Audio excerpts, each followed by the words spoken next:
Okay, just go. The aim of the, okay, expected outcomes. So at the end of this section, we are expected that all the persons here should be able to define what human trafficking is and smuggling of migrants, and be able to differentiate between human trafficking and smuggling of migrants. Then understand the patterns, the trends of human trafficking in Nigeria. And then we know what we need to know. Give us 3 forms of human trafficking and explain the root causes of human trafficking in Nigeria. Next slide. Okay, just I'm going to look at the historical background, the definition of human trafficking, types of human trafficking, and all what is listed there. Next slide, please. So, human trafficking. How did it come about? What is human trafficking? We say that human trafficking is a worldwide form of exploitation in which men, women, children, and everybody that are, come in contact with traffickers, they are bought, sold, and are held against their will like slaves. Anybody can be trafficked, even the Reverend Sisters. Human trafficking, it comes in a pleasant form. This trafficker, they present this trafficking to you, make it look pleasant, make it look sweet. It makes it look attractive. Before you know it, you are joining them if you are not well informed. So anybody can be, even me as a NAPTIP official, if I don't take time, I can be trafficked. I could be trafficked if I don't take time. Because these traffickers, they are very well experienced and intelligent in what they do. Me, now they look at me and know that maybe I want a better job opportunity, I want more money. They will bring that opportunity, what they know I need. They will use it to present to me. To a person like me that can say, come and study abroad. I'll get you a better job with UN. They'll give me something that will entice me, and I'll begin to work in line with them. For you, Reverend Sister, today, there's something that I can use. They will look at you, look at your profession. They will use it to begin to work on how to traffic you. Mind you, professors have been trafficked without knowing it. Educated men in the society and women in the society have been trafficked without knowing it. So anybody can fall victim to human traffickers. So, and when these people traffic their victims, they force them to commercial sex trade, sweatshops, work in shops where they make wares, agricultural setting, they can put the person in the farm, domestic servitude as house help or house boys, and then other forms of trafficking, sexual exploitation, baby factory, baby making machines. Some people have been trafficked with marriage offer. They come. They did real marriage. Yeah, I'm giving you life experiences. They come, I want to marry you. The lady agrees with the trafficker. They do introduction, do the traditional rites of marriages, and carries this girl to abroad. Why was this girl married? They took her there, enslaved her. She will be giving birth, and these traffickers will be selling the children. The husband has a collaborator abroad over there. Their aim is to bring somebody that will be giving birth to children that they will be selling. They use marriage to lure this one now to abroad, and she ended up being held like a slave at her destination. So human trafficking affects, like I said before, it affects almost everybody. And no country is immune to human trafficking. America, Nigeria, China, Europe, Asia, every country experiences human trafficking. And the human trafficking is an offense against the person rooted with societal structure. It's a crime against humanity. In fact, we call it a crime against God. It's a mortal sin. It's a mortal sin for you to just restructure what God has created. God created us to be free and to serve him. And now you just thwart the God's will. You put somebody into slavery. The person has no will, no freedom to make choice, but has to dance to the tune of the trafficker. Whatever the trafficker wants is what the victim will do. So is it not against God's will? You hate somebody against the person's will. And the person cannot decide for him or herself. No freedom of movement, no freedom of, can't choose. Next slide. Okay. These are factors that interact with organized crime to produce. Okay. Like we say, human trafficking is an organized crime. And it's the third largest income yielding crime after drugs trafficking and arms trafficking globally. Then the next is human trafficking. It's rated the third crime that yields highest income for criminals. So drug trafficking is dangerous, arms trafficking is dangerous, then human trafficking followed third, is ranking third in the world when it comes to criminal ranking. I mean, crime ranking. Okay, like human trafficking is a modern slavery.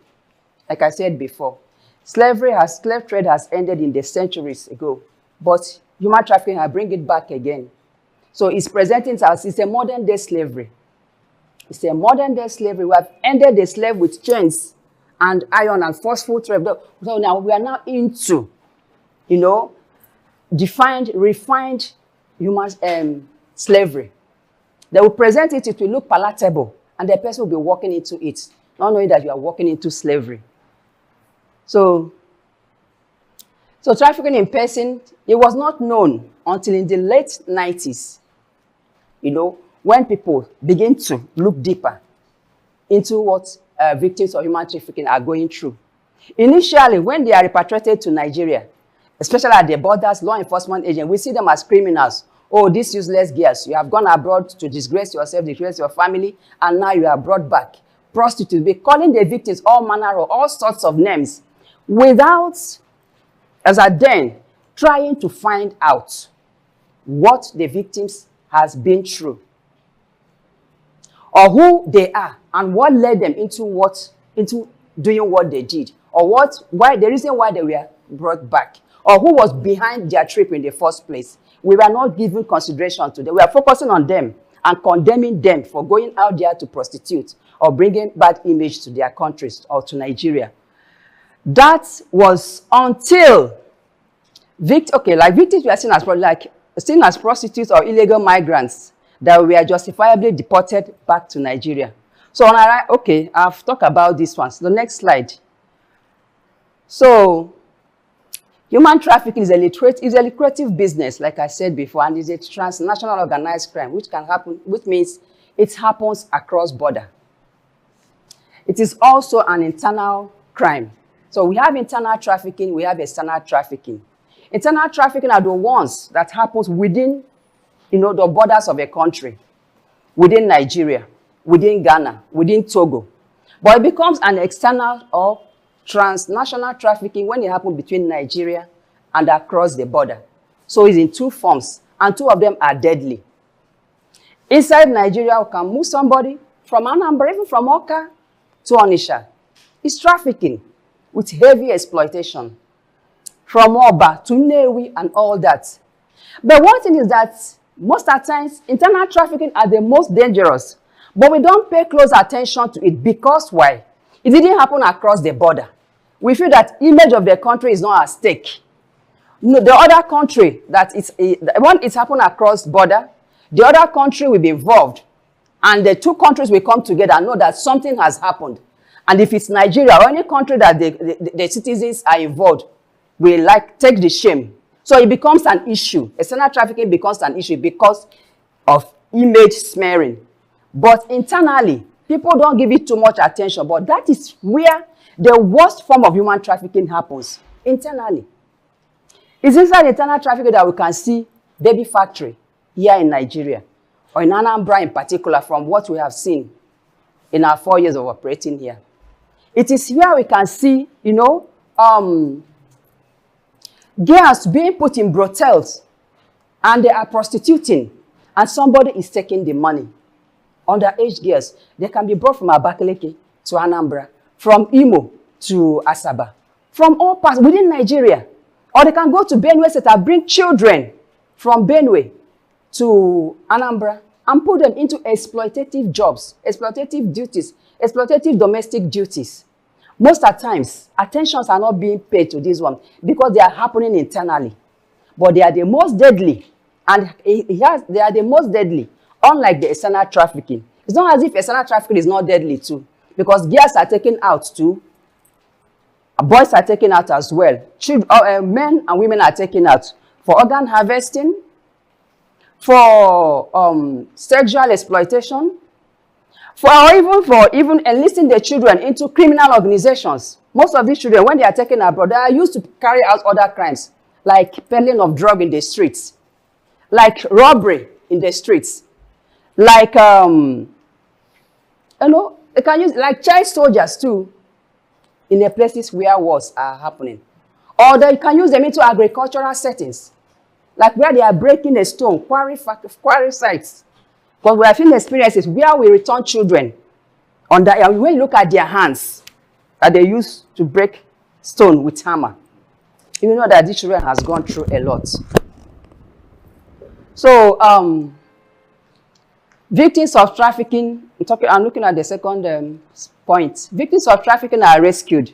They often feel alienated from their families, communities, and cultures. And at best, they face a long and distant process of rehabilitation and reintegration into the society before they can begin to enjoy a secure and meaningful quality of life. Yes. This one now, when victims come back and when we put them through rehabilitation, it takes a long time to even bring them out, to begin to express, to begin to talk, to begin to tell you what they saw while they were under their traffickers. The emotional trauma is already there because they were reduced from human beings, most of them to animals. When I was working in Benin, because that's the hub of human trafficking, there are some girls that begin to recount their experiences to us while they were in outside of the country. Some of them were meant to sleep in, stationary buses, abandoned buses. That is their home in the night. Abroad, the cold there. No heater, nothing. So they use candle to light the buses in the night to keep themselves warm. And their madams and the trolleys, those are the boys that watch around. They are around somewhere close by monitoring. They know their movements. They know how many men. Some men come to that, sorry, Father. Some men come to that stationary bus in the night to sleep with the girls. And the funny thing is that their money does not go to the girls. It goes to the traffickers. Almost at the men will come, they will rent these girls and go home. And they will just subject them. Even when you are having sex. I'm sorry, Father, we have to be raw here, sisters. Yes. So, yes, even these girls abroad, when the men come to rent them from their madams, maybe to go and have sex with them, it is not really the men that are sleeping with them. They can give them to their animals. They can use them to perform all manner of, entertain them sexually. One girl, when I was recording her statement in Benin that year, was telling me that the man had to tie her hand and tie her behind a fridge or whatever object there. And that was how she stood.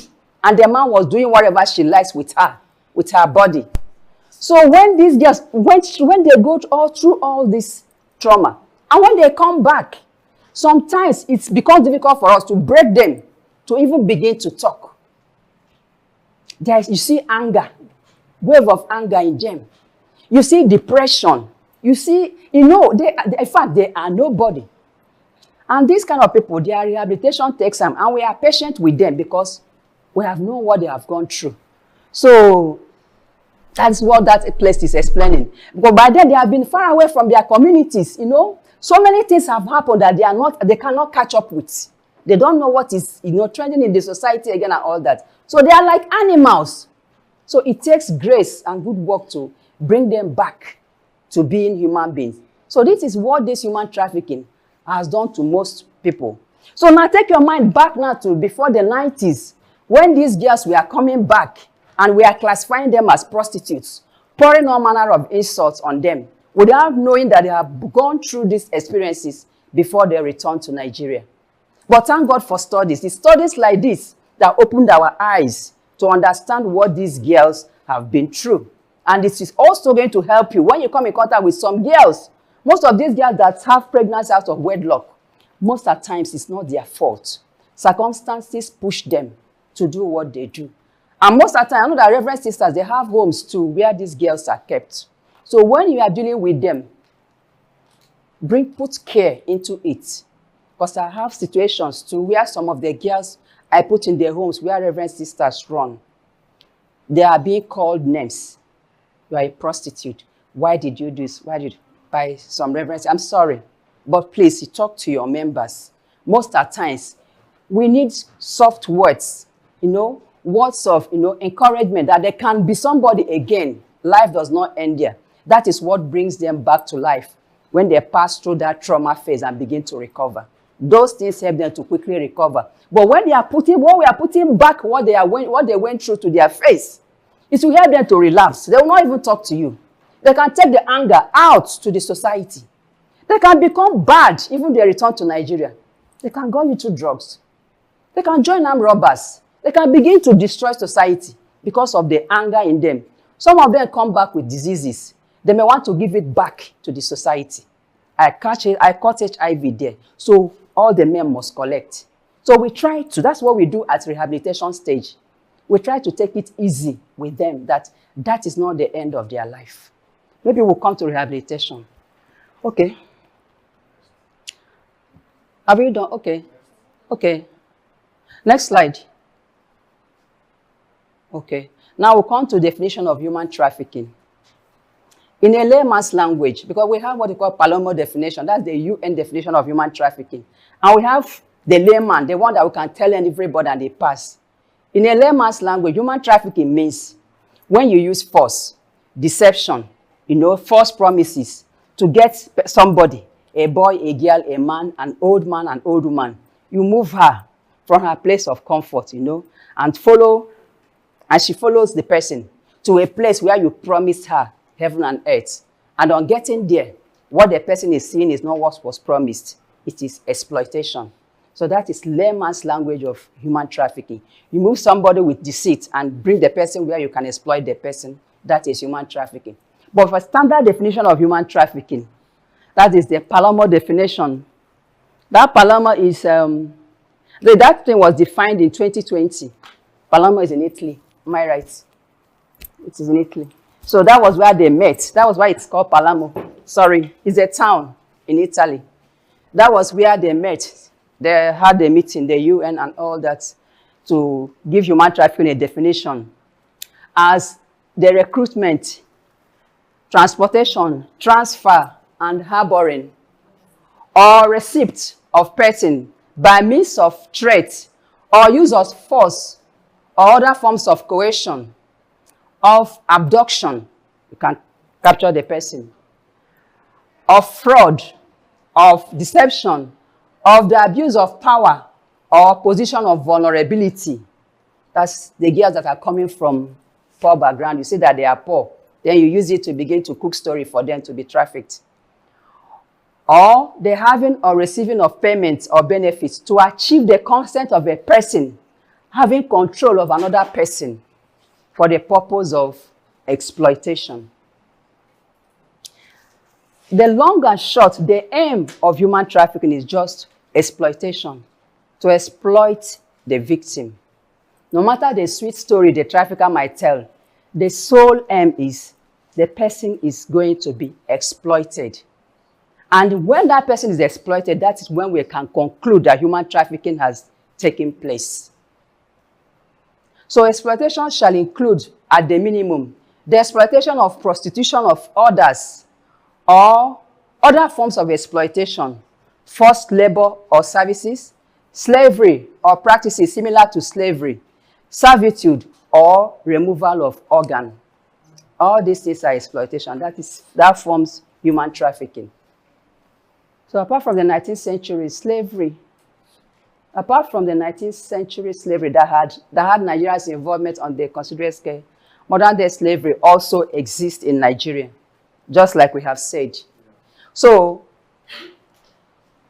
what led to human trafficking? Okay, the oil boom in the mid-70s, which led to economic prosperity, saw the influx of migrants from West African countries to Nigeria. Okay, later on now, a sweeping wave of economic recession encapsulated the nation, thanks to the activities of the military, which fought itself to, bring this. Okay, all these ones: maladministration, corruption, unemployment, and widespread poverty, that popularized some austerity measures as the optimal solution. So these are the hardships now. We are talking about how human trafficking started. We are living in an economic boom. in the, I don't know, is it the 80s or the 70s? So all of a sudden, we see ourselves, thank you, Father, striving to survive now. People cannot feed and all that. So when people cannot feed, so it's easy to deceive a hungry man, somebody who is suffering. It's easy to deceive the person and traffic the person.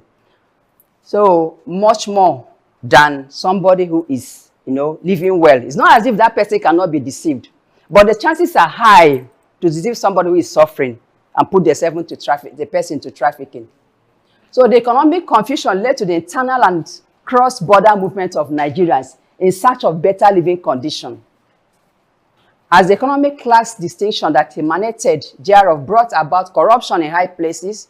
Okay, so these are the things that, these are the Nigerian story that gave rise to all this human trafficking. And it's even happening presently, this Japa syndrome. Because of hardship, people are still moving out to get a better livelihood.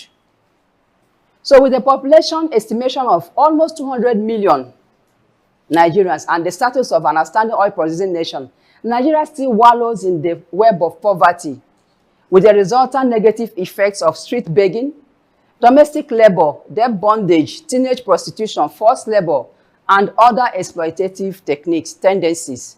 Next slide.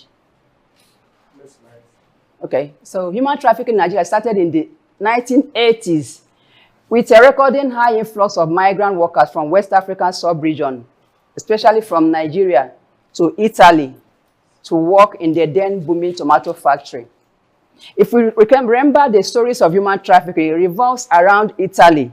That was the first place, that we begin to discuss human trafficking.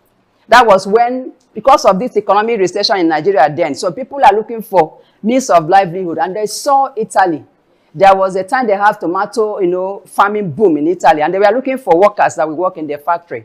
Some Nigerians began to move there to Italy to work in tomato factory. So they were paid very well then. And then the expansion of tomato farm and industries in Italy. So the migrants and those that moved first saw it as an opportunity to bring in their people to come and join them and work in Italy and make money. So that was where the movement to Italy by some Nigerians started, to go and work in farms and all that, and then to earn money. Next slide.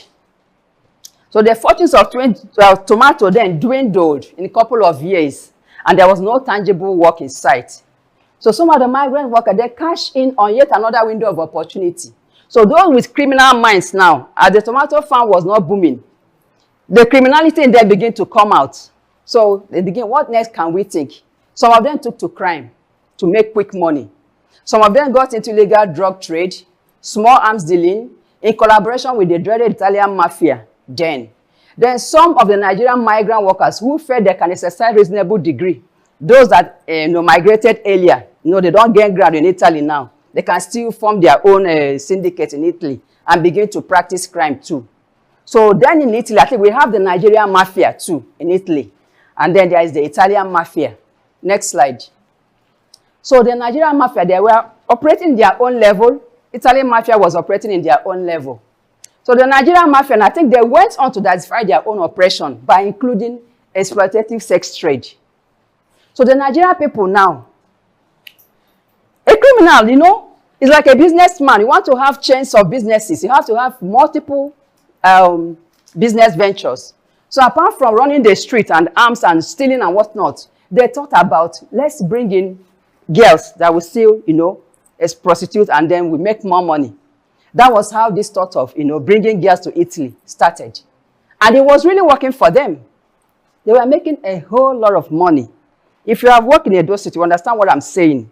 If you go to Benin City today, what built that city? I can say 70% is money realized from Italy via prostitution and, crimes. That's why sometimes when we are trying to, when we are fighting this crime in Benin, they were even, they are not happy with us. They say, we are stopping them. That some women will come, they will boast that if not for Ashawo money, nothing say Benin for be like this. As in, it was that money that developed, that we are proud to say it. It was true money made from prostitution that their daughters and sons used to build mansions in Edo State. So it was a source of pride for them. And for us, stopping them was like we were disturbing their business, both home and abroad. So the Nigerian mafia, they went on to, to include the human sex exploitation trade as part of their business functions. They will come back home, recruit young girls, and take them to Italy to serve as commercial sex workers. And of course, we know those days, let me say, they were still lenient from what we saw in Benin then. They can pick a girl and say, you will pay me 30,000 euro. The village girl will think that 30,000 euro is like 30,000 naira. She will quickly agree. They will say, after paying, you become madam of your own. So she will follow them, 30,000 euro. And then you will see her, she will start paying. It's not easy to make 30,000 euro to pay up your madam. And then they will go all forms of exploitation, through all manner of hardship, just to pay that money. And after they pay that money, they will now sit back and become madam of their own. They will now go and begin to bring girls to who will work and pay for them. One madam they can have as much as 30 girls paying you 30,000 euro in 2 years. Do you know what that money means? That was most of them were billionaires. When they said that Benin was built with prostitute money, it's true. Because that really gave them money. But then, we are talking about the exploitation that we are involved in this, I won't call it business, that crime. So now they will come back and recruit young girls, take them to Italy to serve as commercial sex workers. Then the International Organization for Migration estimated that over 10,000 Nigerian prostitutes work in Italy, many of them victims of human trafficking. So next slide. So one of the first signs that brought the issue to human trafficking into prominence in Nigeria was in 1999. That was when 64 Nigerians were deported from Italy for their involvement in prostitution and illegal residency. So they returned them to Nigeria. So later that year, that was 1999, before NAPTIP came to be, another 83 girls were repatriated from Italy, and 66 of them were from Edo State. Then furthermore, 450 trafficked persons were deported from Saudi Arabia in 2000. You can see between 1999, in a space of 2 years, look at the number of girls that were being deported. That started creating concern for Nigerian government and other relevant stakeholders. Next slide. Victims are lured into trafficking by either family members. Okay, now, how are these victims become victims? They are lured into trafficking by their family members, distance relations, a neighbor, friends, peer group, false promises, good working condition, and high income. All these are the false promises. But as soon as the unsuspecting victim arrives at the destination country, the story changes. And they are made to suffer extreme physical and mental abuse, including rape and all that, torture, starvation, all those, These are the, control mechanisms that the traffickers will use just to get the victims to do their bit. They can use torture, starvation, Maybe we'll get to that. But these are what they face when they are taken to place of destination. Next slide. So, because of the hue and cry, societal outcry that follows the deportation of these girls, that was what drew the attention of the federal government. They begin to show that the concern that the federal government showed was understandable. There are civil society organizations step up the campaign against modern slavery that stares the nation in the eyes. So on 13 December 2000, Nigeria becomes a signatory to the Transnational Organization Crime, that is TOC Convention, and its trafficking in person protocols. So it was in 2000 that Nigeria joined that TOC, Convention of Organized Crime, countries that are fighting organized crime. So Article 5 of the United Nations Protocols, it tells all the state parties to criminalize the practice and conduct that subject human beings to all forms of exploitation, which includes, in the minimum, sexual and labor exploitation. So in order to implement this protocol in Nigeria, in Nigeria's penal legislation, WASCLEF, we know about it now, War Against Trafficking and Child Labor Eradication Foundation, owned by the then wife of the former vice president, Titi Abubakar. So she sponsored a bill at the National Assembly, a private bill, that was passed into law. And it was that bill that gave rise to the establishment of NAPTIP to fight human trafficking. Okay, that bill was passed on the 7th of July 2003 by the, and the president assented to it on 14 July 2003. That was when NAPTIP was given birth to fight human trafficking. Next slide.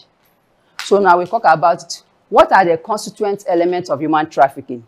What elements will you see in an act that will tell you that human trafficking has indeed happened? There is the act, that is the means and the purpose. So the act of trafficking means what is done. Then the means is how it is done. The purpose is why it is done. So the next slide.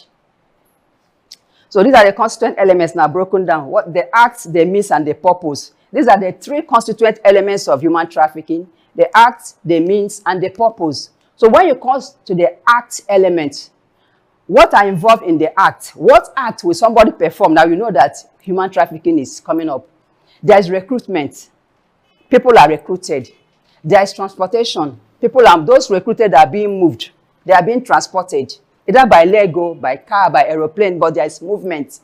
Then there is transfer. They are handed over to people. But human trafficking is an organized crime. There are chains. There are people whose own is to recruit, put them to transport, hand them over to the person. So then harboring, and the person that received them will receive and harbor them.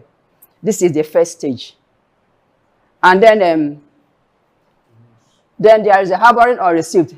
Then a threat or use of force. That's the means now. What's the means by which this thing is done? Is either they use threat or force. They use coercion. They use abduction. They use fraud. They use deception. Abuse of power of position of vulnerability. These are the means. They use these means. So to achieve human trafficking. Or giving or receiving of payments or benefits. That maybe the person now having control of a person. You pay him money. You give him gifts just for him to make his mind cool so that he can release the person that is under her care or his care to you. So these are the things. And then last, that is the exploitation. That's the final stage, exploitation. So when people are recruited, they are transferred, they are harbored, they use threat or force to recruit them, they use coercion or abduction, they use fraud or deception or abuse of power vulnerability. And at the end of the day, the person that these things are used on is being exploited. Human trafficking has taken place.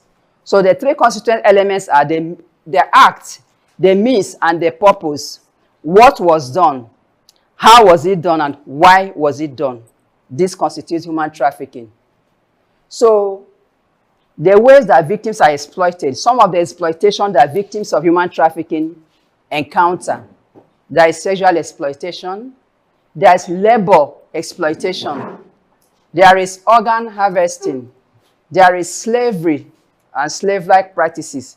There is criminal agent. That's the one that used to commit other crimes. Then there are child soldiers. At this point, it's clear. Or should you throw lights on them? There.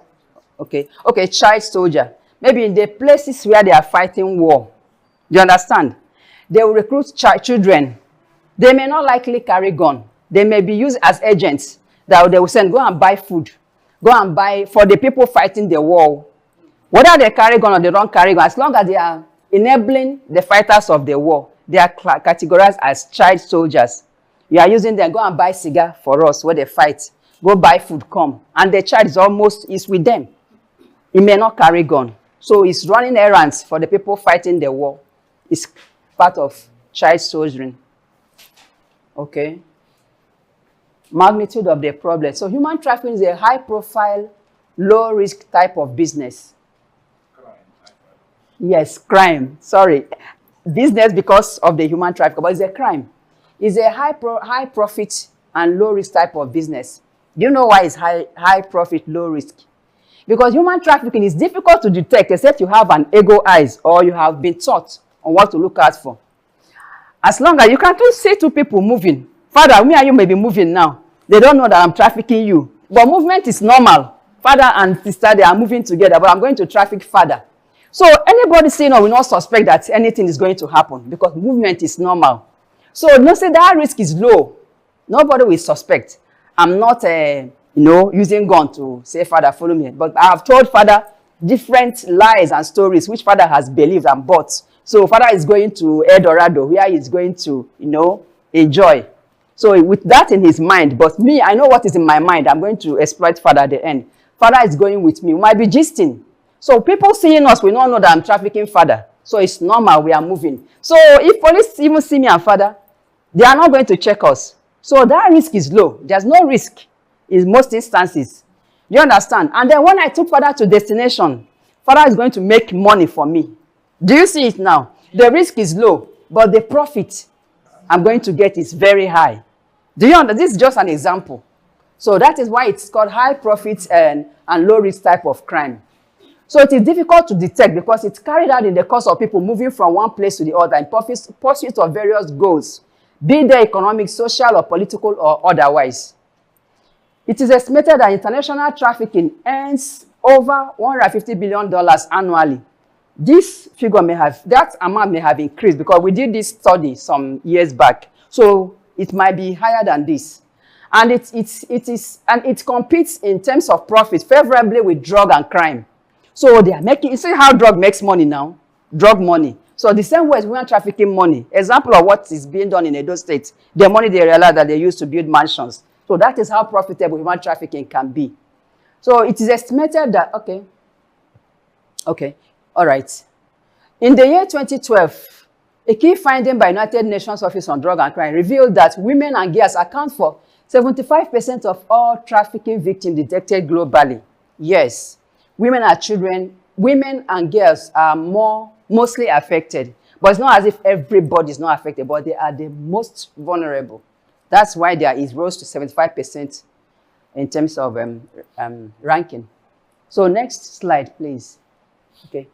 Human trafficking is a form of organized criminal behavior, and it takes place. Okay, that's the structure of the crime now, the structure of human trafficking.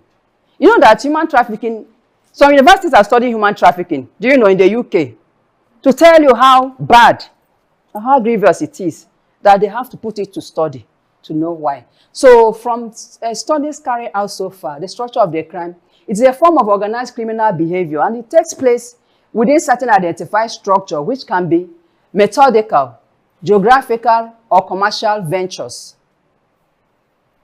Also, human trafficking employs a range of control mechanisms or methods to ensure that effective exploitation of their victim.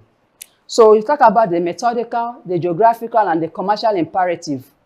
Methodical, that's the recruitment, transportation, transfer. These are the methods we use, the methodical. Then the geographical structure, you have country of origin, you have the transit country, and you have the destination country, geographical.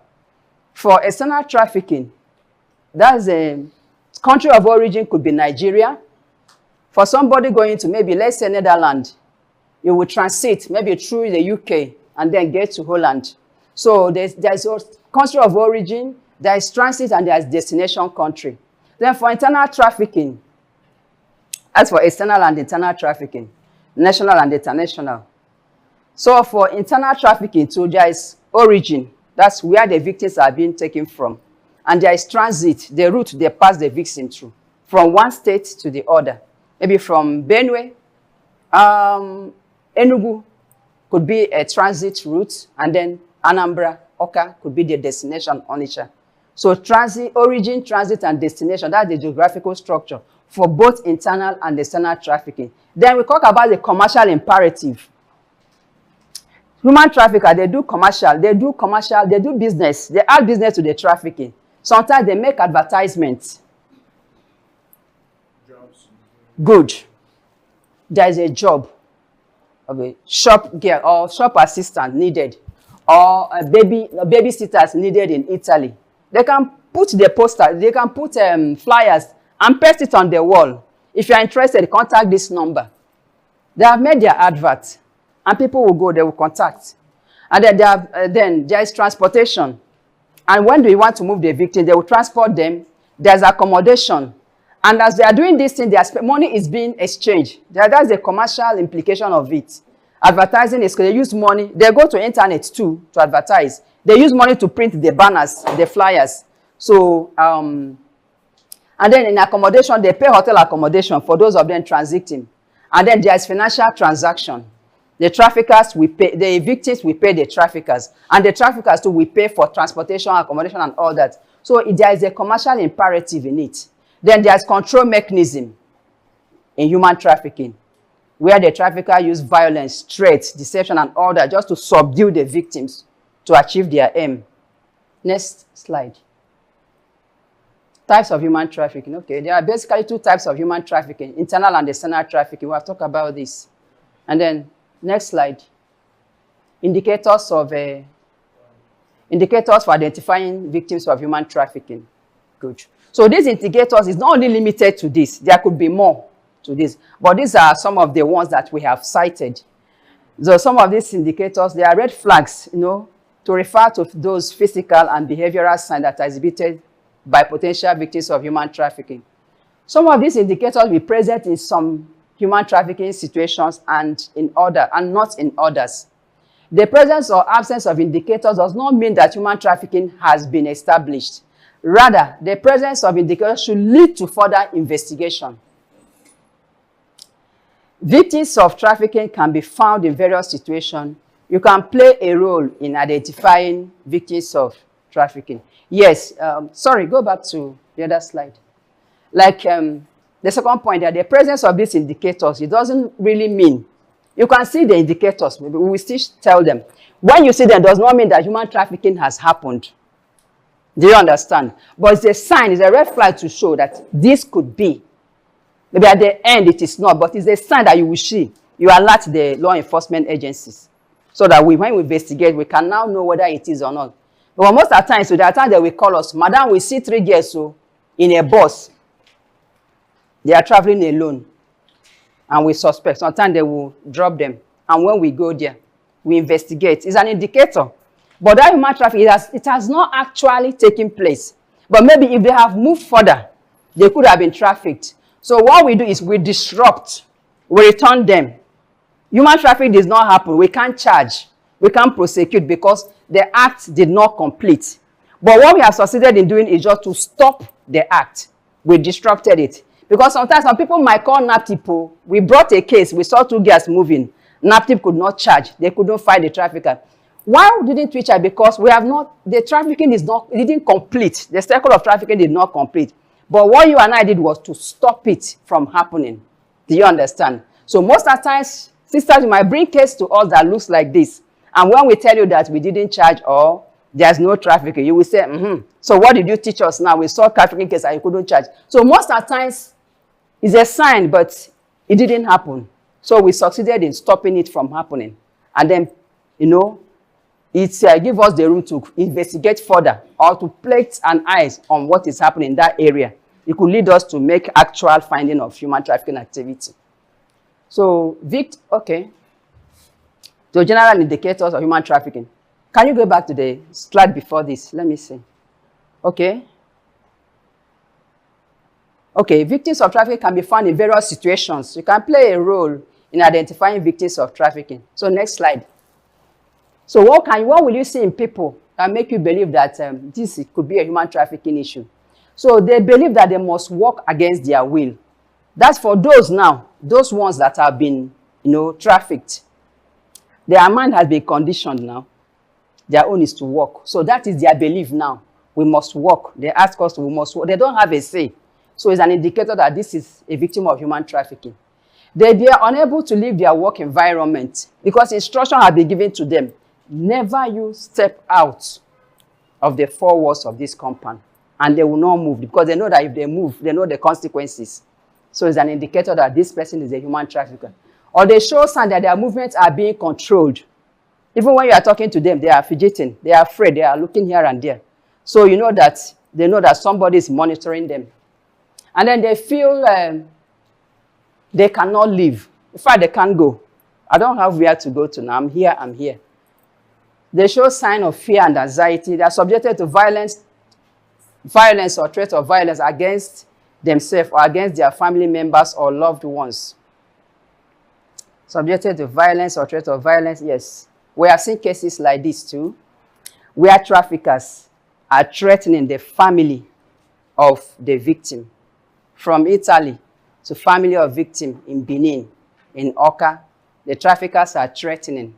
If your daughter exposes us, una go collect for home. So these are the threats. When family members are being threatened, they report, then we know that, it's a trafficking case and all that. Or when they suffer injuries that appear to be the result of assault, most of them have bodily injuries, bodily harms. You see them, maybe, all manner of, injuries that is not supposed to be. So it's going to consider whether it's trafficking. Then they suffer injuries or impairments typical of a certain jobs that they do or control measures. Yeah, I talk about children working in quarry sites. You see their hands. 10 years, yes, you see the scars and all that. Or if some of them, there are some that hawk. They are not working for their mother, they are working for traffickers. Those ones that carry things on their head for a long number of years. You see this place, you will see some bumps at the middle of their head. Or you see some, their neck is bent, they are working like this. So these are the things they suffer as a result of the jobs they do. Okay, next slide.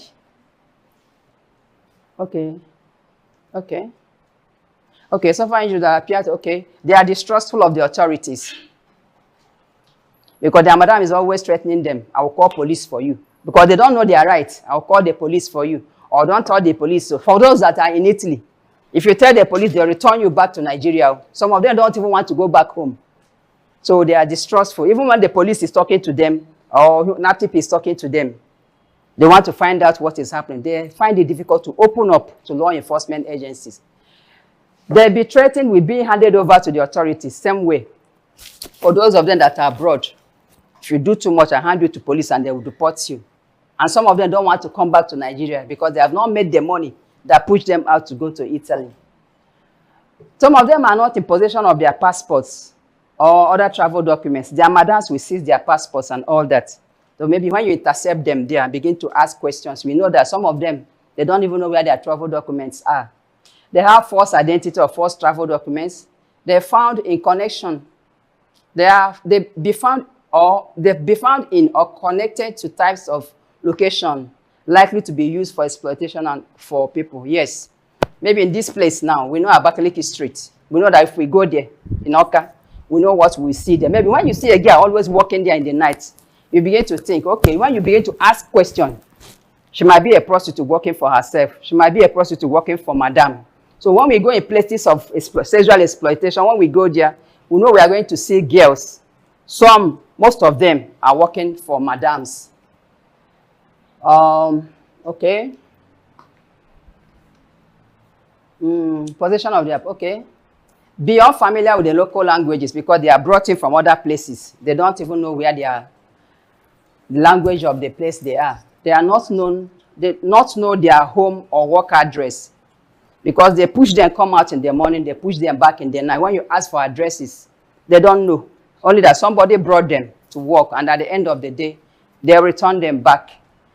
We can say this kind of labor exploitation because we have had cases so that cases that were treated in the Middle East, Oman and all that. That's where you see this kind of thing. A trailer will come and pack the boys in the morning to a site. They don't know the name of the area they are working. At the end of the evening, they will come and pack them back again to a hostel. They don't even know the name of the hostel where they are staying. So these are human traffickers because somebody is guiding them, controlling them, in charge of their movements and everything, their paper. So, not familiar, Allow others to speak for them. They allow others to speak for them when addressed directly. Now most of the time, these people, they are trafficked in groups. Maybe when you boss that group and begin to ask questions, one person may want to speak for the other group because if they begin to speak individually, they may say things that they are not supposed to say that will reveal that they are victims of trafficking. So that's one person that will always want to speak for the group. So when you ask one of the group's questions, it will shift so that group speaker will speak because they have already been told, don't speak to anybody. If at all, this is the person that will always talk. So they stick to that arrangement. So they act as if they were instructed by someone. It still follows. Somebody has instructed them already on how to behave. Next slide. Okay, so these are the indicators. There are many. These are the things you look out for. When you see them, you begin to know that you begin suspect human trafficking and report to the nearest law enforcement agency. So next slide. I think they are self-explanatory. Okay, all right. Okay, indicators for identifying trafficked children. Okay, this one is for children. Children who have been trafficked, they may have no access to their parents or guardian. Okay, they look intimidated and behave in a way that does not correspond with the behavior of children of their age. We always see these ones now. The children that are working in some homes, they don't have time to play. When you send them on a message, they are straight, working for that. If you send, they go and buy this thing. If you see them working, you will know. They don't look right, they don't look right. And they time them. I give you 3 minutes to return. And they return in that 3 minutes. In that 3 minutes, there's no this, children now. They don't have time to do like children, play along the road, do that. They are working straight. They are business-minded. So they have no friend of their own age outside of work. They don't have friends. They have no access to education. They don't go to school. Have no time to play. They live apart. They don't, interact with other children. So for those working in the family setting now, those like houseboys or they don't eat what the family members eat. They are fed with leftover food, or they cook their own kind of food for them. So next slide. Okay, so there are many like that too. I think they are all self-explanatory. Sometimes to these children, they travel unaccompanied by adults. Maybe bring me 2 children from Makurdi to Oka, put them in Oka Express, ANAMBRA Express. 2 of them will be going. No adult accompanying them. How old are you? This one might be 9, this one might be 10. So this is a case of trafficking. So these are the indicators. Like I said, the indicator does not mean that trafficking has taken place, but it's a sign that trafficking might occur. So maybe when we intercept at this level, it might not lead to prosecution. What we have done is just to spoil it. Or maybe when we investigate further, it might lead us to a syndicate that are, into all this movement of children. Okay, presence of oversized clothes, all those ones, they are self-explanatory. Next slide. Okay, what are the root causes of human trafficking? That is, you have poverty, ignorance, and greed. So trafficking is a function of poverty, ignorance, and greed. So the next slide. There's factors encouraging human trafficking in Nigeria.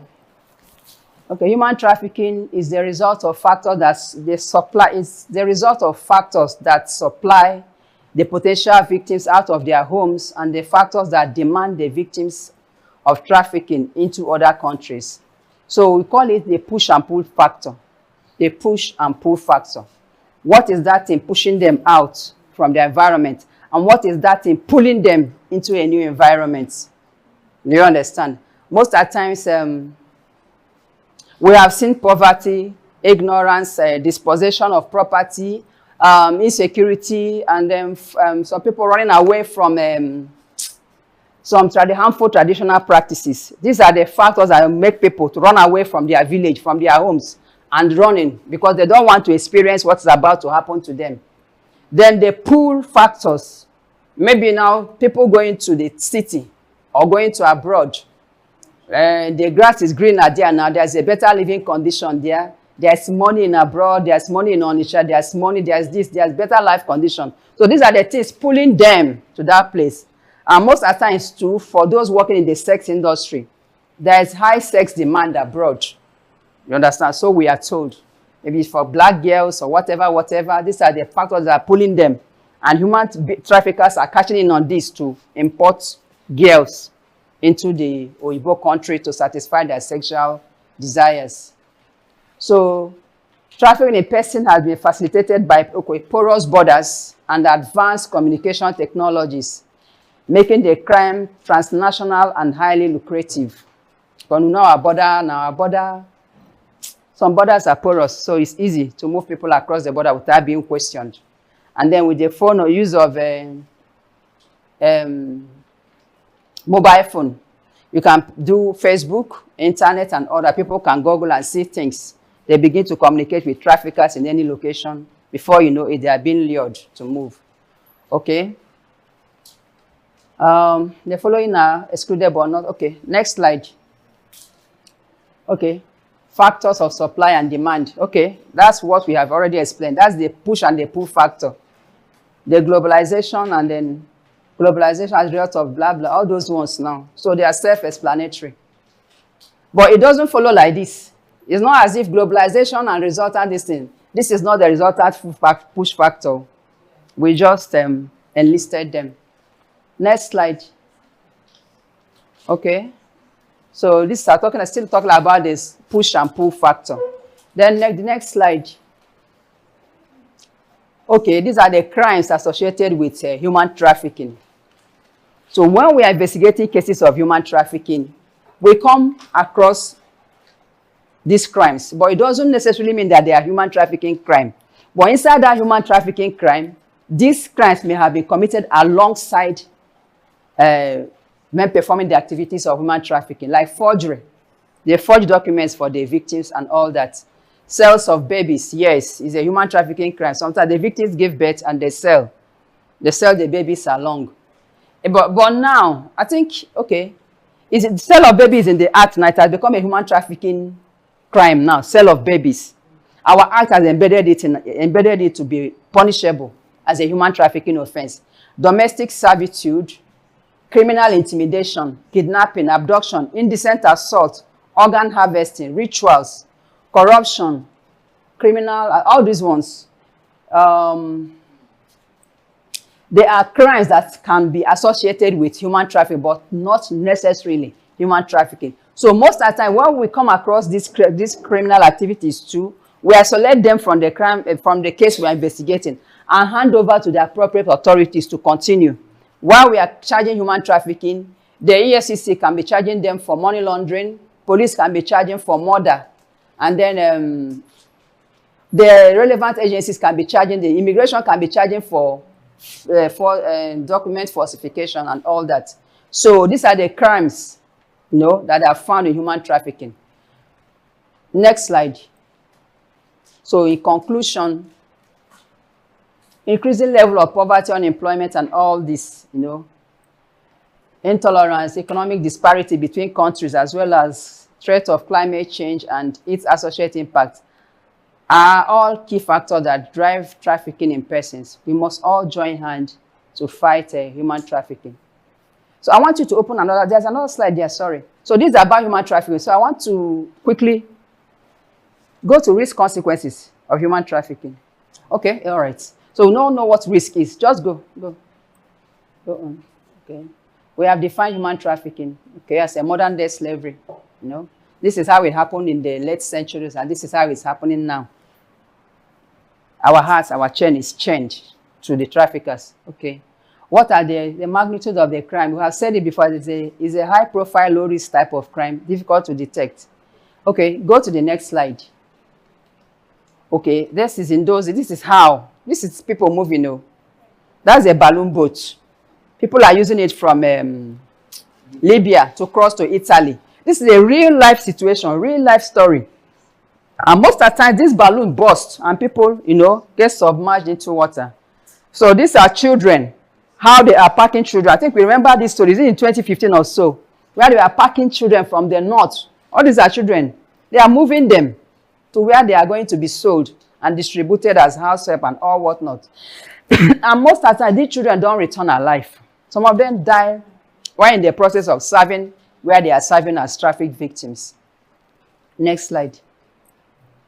Okay, we have a personal risk and strategic risk. That's how it affects human beings and how it affects the society. Next slide. For personal risk, it violates the human rights of its victims. So the victims of human trafficking, their human right is, you know, removed from them. It is degrading and dehumanizing. They are reduced, you know, to animals. It results in loss of deprivation of property, or deprivation of property rights. Most of these victims, when they travel, you know, they have left their home and nothing again. Most of them don't return, no. They end their life there. They cannot own anything to themselves. They remain perpetual slave to the perpetrators.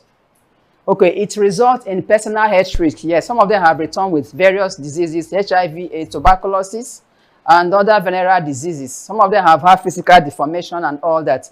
And most of the time, the victims die in the process of serving their traffickers. So this is, okay, societal risk. It wasn't there. Okay, this is the societal risk now, strategic risk. The risk it causes to the society. It fuels public sector corruption.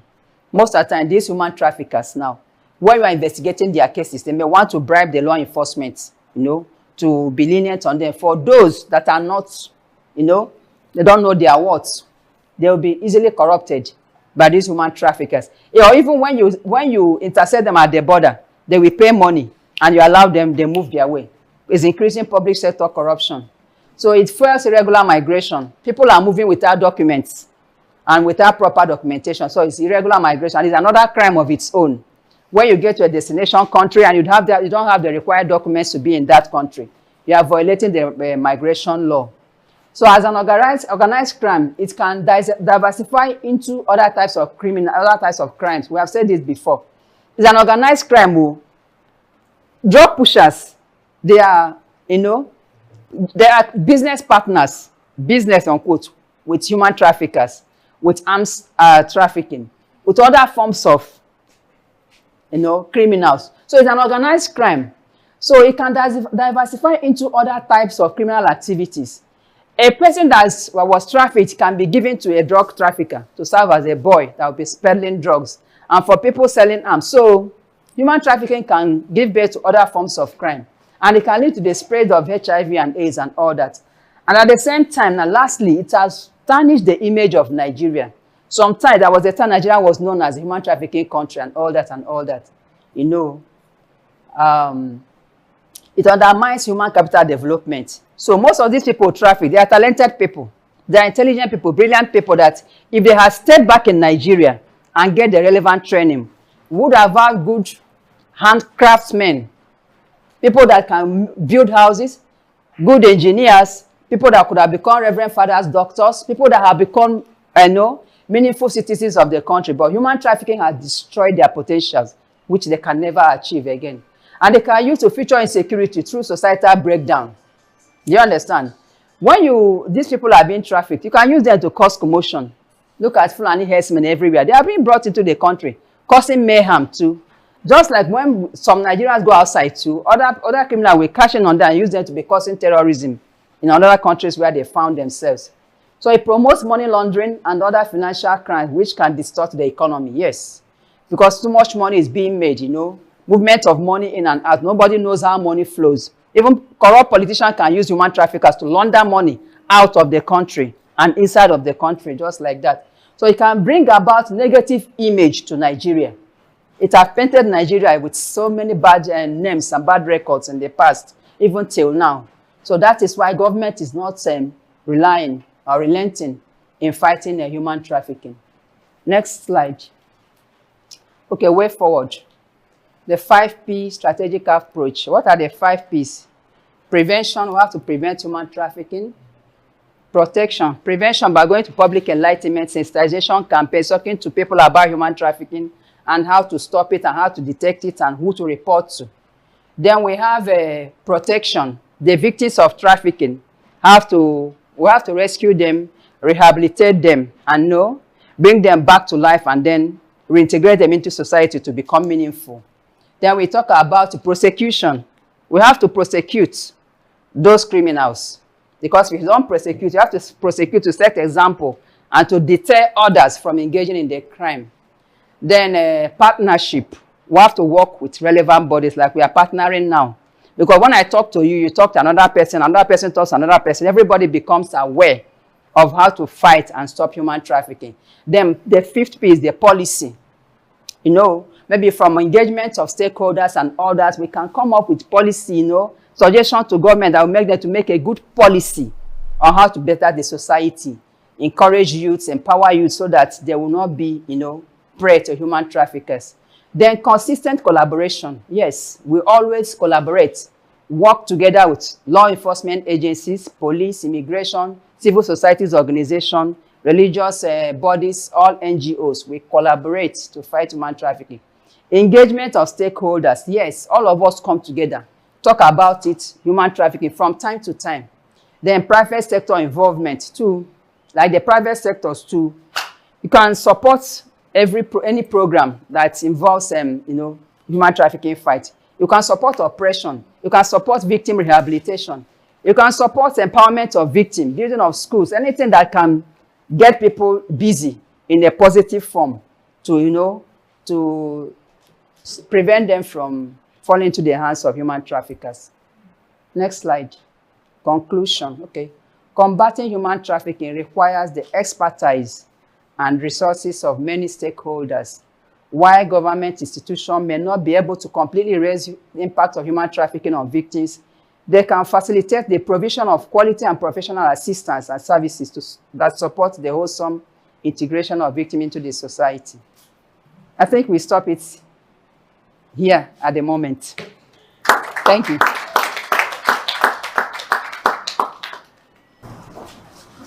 You made mention of strategies for trafficking. And from your explanation, I come to understand that this trafficking involves a trafficker, somebody that is to be trafficked, and somebody that is a receiver. Now, my question is, can I traffic myself? Can someone traffic herself without somebody or receiver or whatever? I think you understand. Okay. Can one traffic herself? Okay. Without somebody trafficking you or receiving you? Okay. Thank you. Yes.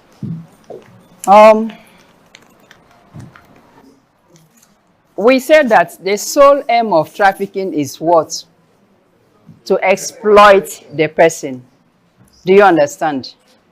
And trafficking involves the bringer and the receiver and the victim. Now, if you ask me whether you can traffic yourself, let me ask you, can you put yourself under exploitation? Yes. That is why I'm asking to understand. Okay, good. It could mean that maybe somebody is inviting you to come over. Do you understand? And you don't know the reason why the person is asking you to come over. Maybe the person have told you beautiful stories of coming to get a job, get this and get that to better your life. You may use your money to enter a vehicle and transport yourself and go and meet the person. Do you understand? I cannot say that you have trafficked yourself. It is that person that has invited you. It is the person that has trafficked you. Or the person that gave you the link to come and go and meet that person. They are the people that have trafficked you. You are only a victim. But whereby you move by yourself, you told yourself, I want to go to Aba, Onitsha, Italy or wherever. You started the arrangement by yourself, concluded it and take yourself to Italy. I believe that you are not going to exploit yourself. You are going to live for a livelihood to better your life. So you cannot traffic yourself, sister. If you take a movement by yourself, arrange by yourself and get yourself to another location, and you try to find a job and it's not working, you have not trafficked yourself. And somebody cannot traffic oneself, except where the person is, somebody is waiting for you, and you move and meet that person. You are not the trafficker. The person that invited you is the trafficker. Okay, sister. Thank you so much. Mine may not really be a question, but a kind of, would I say, a comment, because judging from what the sister just asked, whether someone can traffic herself or himself, technically, like you just said, it's not possible. Possible in sense of if you follow strategically and logically all the ingredients of trafficking you have just enumerated. But I think I wouldn't know the mind of the sister, but if I can read her, what is actually the issue is the case of persons knowing exactly what they are up to. For instance, in Italy, we know, excuse me, they seek outwardly, what do you call it, visa. People help them to prepare this visa. They know exactly that they are going to do this type of thing. Yes. Okay. Prostitution, because you mentioned Italy and Benin. Fortunately, unfortunately, I studied in Italy, and it's a whole lot of mess. As in, it's heart-rending seeing these girls standing on the road under rain, under snow, under sun, under everything. Some of them know exactly that they came to do that thing. Some didn't know. So I think that's what the sister is maybe referring to. All right, Father, thank you. I think I mentioned it earlier on. Like, some of them, exactly, they know that they are going to prostitute. They know they are going to go through exploitation. They know everything, but they still choose to go. Yes. But in human trafficking, dealing with human trafficking cases, investigating human trafficking case, we are told that even when the person knows that he's going to be exploited and he still agrees to go, he gives her consent, his or her consent to go to be exploited. That consent that person gives is immaterial. Whether you know what you are going to do there and you agree with the trafficker and he told you, you are going to prostitute, you are going to pay me $1 million. You are going to go through this and that and say, yes, I agree. Yes, when we catch that trafficker, do you understand me? The consent that the person gave to that trafficker to come and run a traffic is immaterial as long as you have put that person through exploitation. Do you understand? If you agree with all these things, it doesn't matter. As long as you are exploiting that person, it invalidates that consent the person gives. That I'm going to prostitute. It destroys it if we catch the trafficker. Do you understand? But most of the victims, it is difficult for them to accept that they are being trafficked. That is where we come into counseling. We talk to them, and empower them. But most of the times, it is ground no level. The home front is not good. That's what's pushing them. But most of the time, to greed, they want to hit it big. But we're having a situation where we have empowered these victims in Benin. They sold every empowerment material that was given to them and then take up the journey again and move. Do you understand? But why we cannot still prosecute them is because they are categorized as victims and we need them in the prosecution of the cases to testify as evidence, as everything. So it's intensive counseling. Intensive counseling.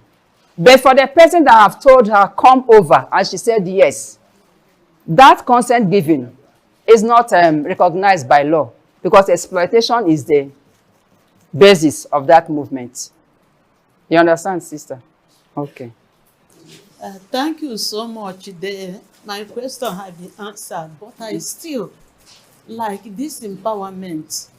You counsel and counsel and counsel and counsel and even explain to the person the implication of what is going to see over there. And the person insisted, then what will I do? Like you mentioned school, like building of school, rehabilitation, and so on and so forth. But after giving the person all these things, and also counseling the person, and insisted, what next? We know some people, like I said, they are stubborn. Even these victims, they are stubborn. Do you understand? In most cases, there's nothing we can do except to continue counseling, to continue talking, to continue teaching. Do you understand? They are still, at the end of the day, they are still victims. We can't take them through criminal proceedings.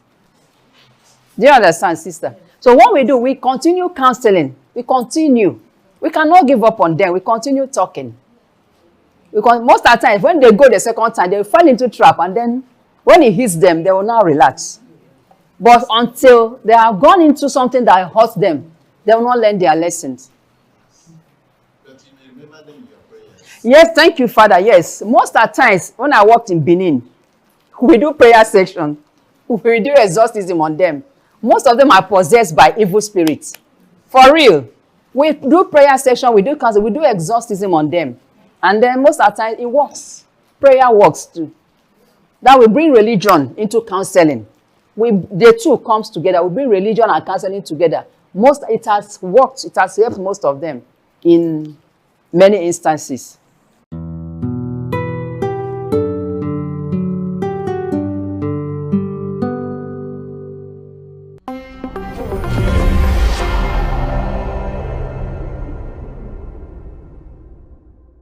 we are going to talk about sexual and gender-based violence. Yeah.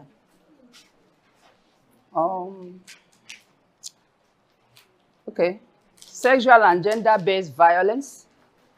What is violence? Violence against persons. Before we go to that. Violence against persons is an intentional act of violence meted on somebody with the intention to cause emotional harm, physical harm, and sexual harm to the person. Violence against person. I'm alone, my intentional act just to give the person harm. It could be emotional, it could be physical, it could be sexual. And anybody can be a victim of violence. But today we're talking about sexual and gender-based violence. Sexual and gender-based violence is a kind of violence that is given to a person because of the gender of that person. That's a kind of violence a particular gender encounter because it's a man, because it's a woman. This is the kind of gender violence that happened to them.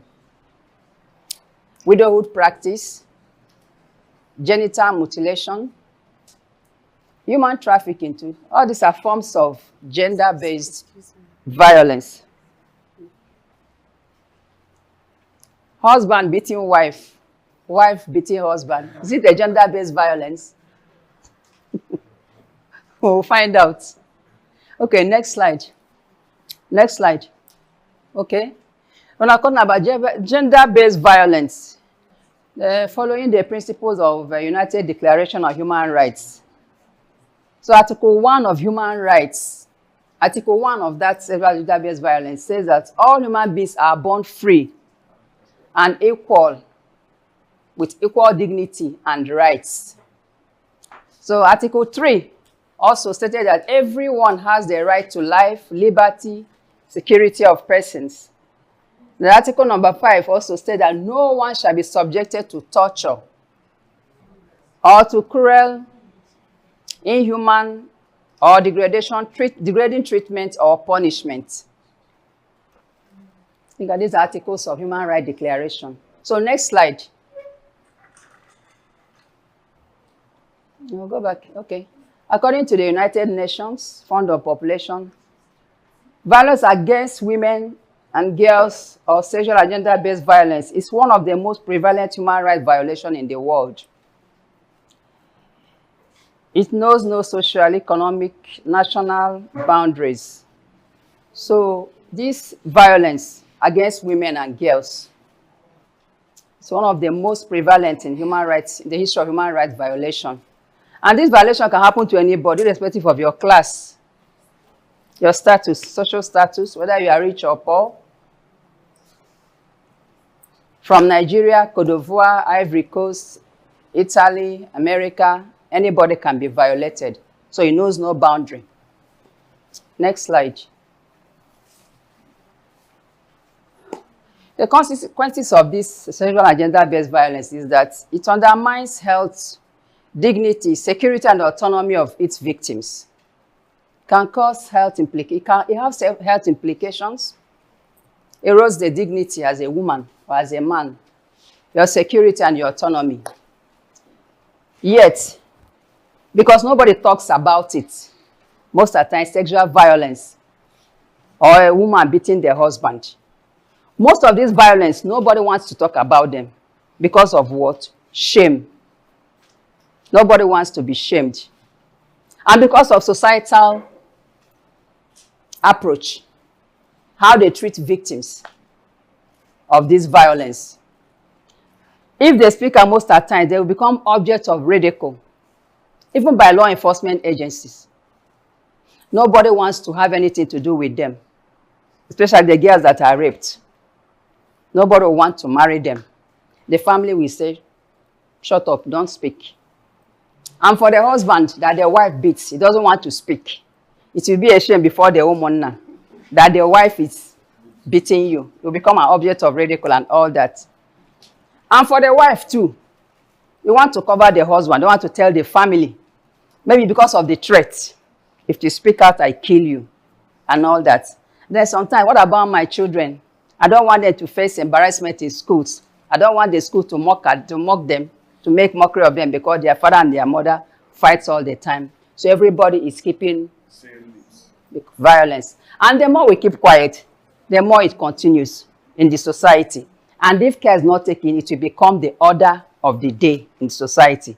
Everybody will go violence because there is no repercussion, no reprimand, no consequence to the person giving out the violence.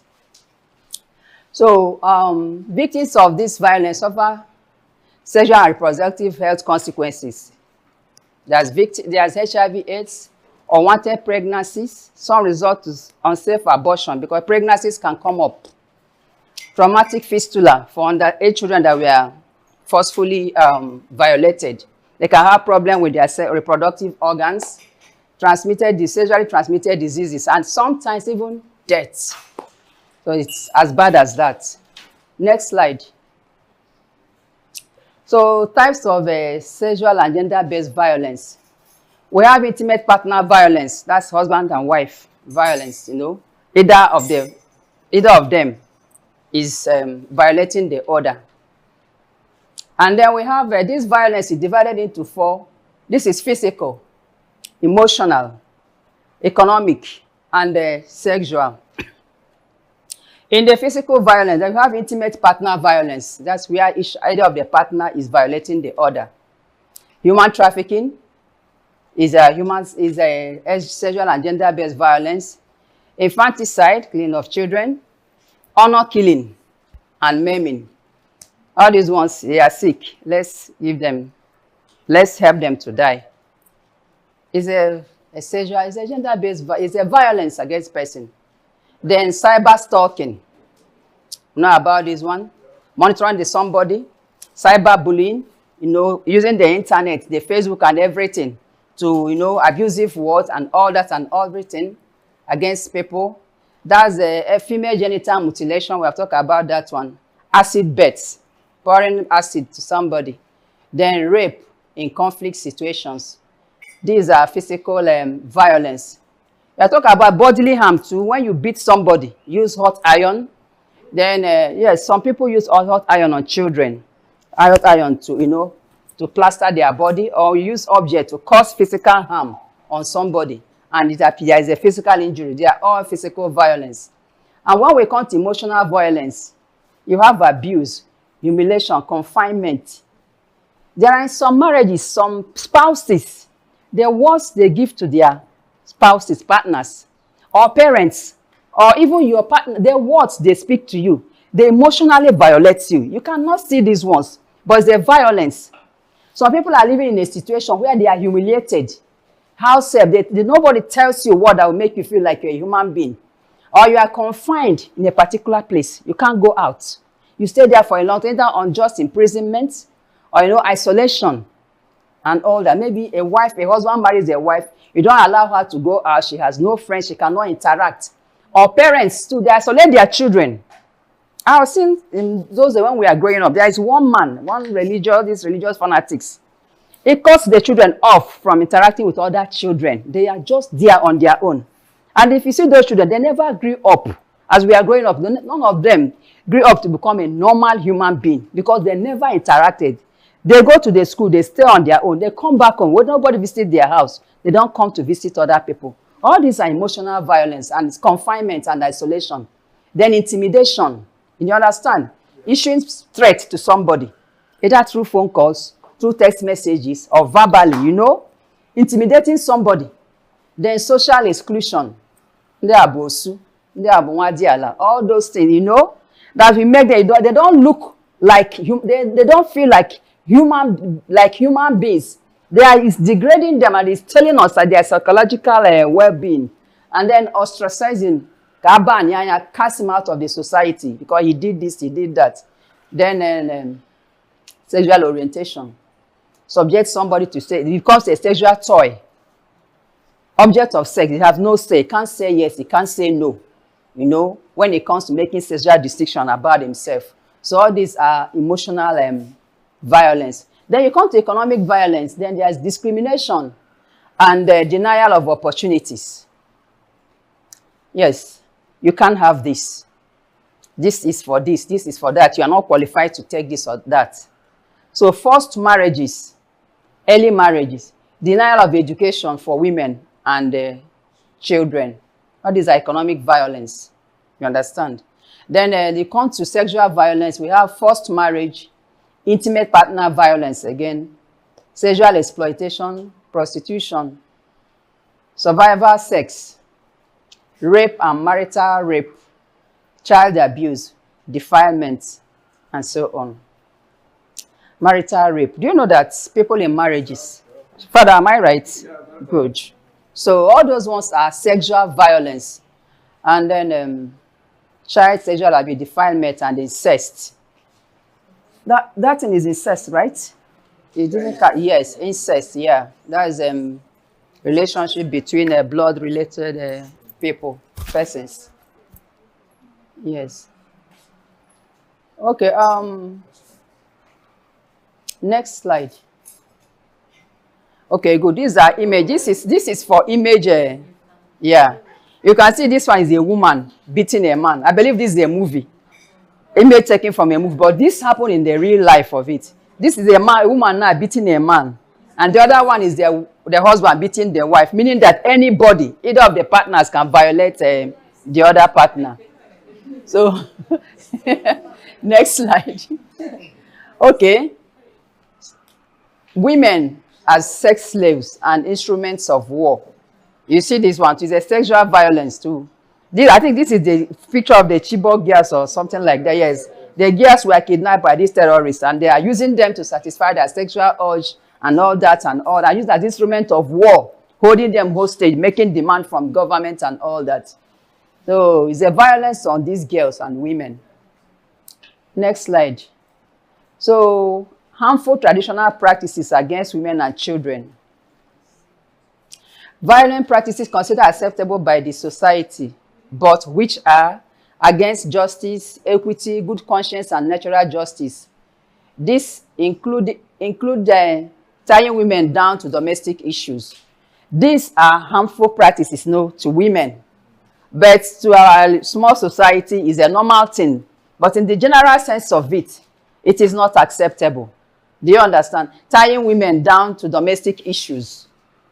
Because you are a woman, you have to do everything in the house. From this to this, you see a woman not resting for the day. But the men are busy moving up and down because they are men. I think it's this tying her down to domestic issues. If I weighing her down non-stop because she's a woman and she must do it. Then patriarchy. That's what we are saying now. Man macho. I'm the man of the house. So everything I say stands. You don't have a say as a woman or as a children. Then female genital mutilation and all that. These practices are acceptable in our society, especially in our Igbo culture. The man is the head, the alpha and omega. What he speaks, nobody, challenges whether it is good or it is bad. And the woman only just to bow and say, yes, sir, without airing her feeling. Do you understand? Without making her feel, no, she is not supposed to. Then, next slide. Consequences of sexual and gender-based violence. It has a physical health consequences, psychological health consequences, and social and economic consequences. Number one, in physical consequences, there is physical injury.